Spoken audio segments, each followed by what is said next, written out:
At 95 years old, Clint Eastwood, legendary actor, director, and Hollywood icon, finally broke his silence and told the truth about his longtime contemporary and quiet rival, James Garner, revealing a complex, deeply personal account that surprised fans who had long assumed the two classic actors had little more than a passing professional connection. When in fact, Eastwood admitted that Garner had been one of the few people in the industry he not only respected deeply,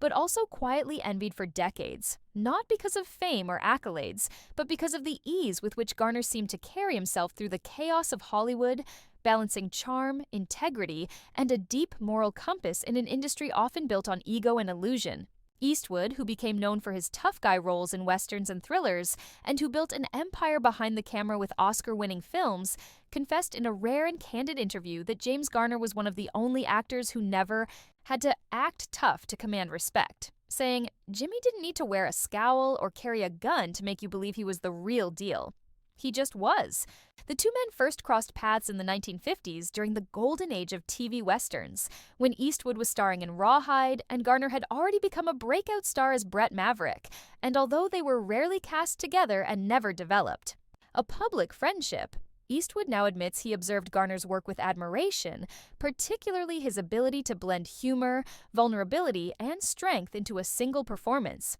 something Eastwood said took him decades to master himself. But what truly set Garner apart, Eastwood revealed, was the way he handled himself off-screen. While other stars were chasing headlines, drinking hard, or getting caught up in scandal, Garner was quietly fighting for fair pay, standing up for fellow actors and remaining loyal to his wife, Lois, for nearly 6 decades, a kind of stability and character that Eastwood admitted he had struggled with in his own personal life. He recalled a moment in the early 70s when the two were seated together at an awards dinner, and Garner pulled him aside after a tense moment with a studio exec and simply said,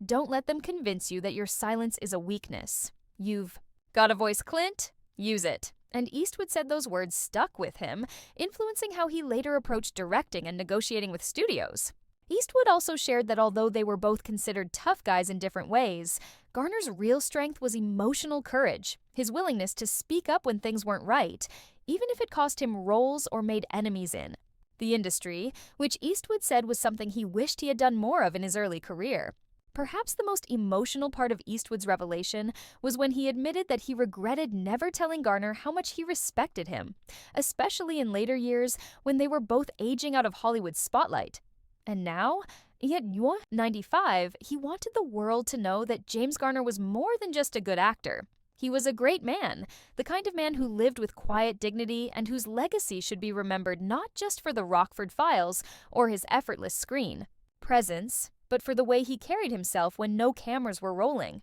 Eastwood's confession wasn't just a tribute, it was a rare moment of humility from a man who had seen it all, done it all, and now, as the years wind down, chose to shine a light on another great whose truth had been too often overlooked. Not out of jealousy, but out of the kind of respect that only one real cowboy can have for another.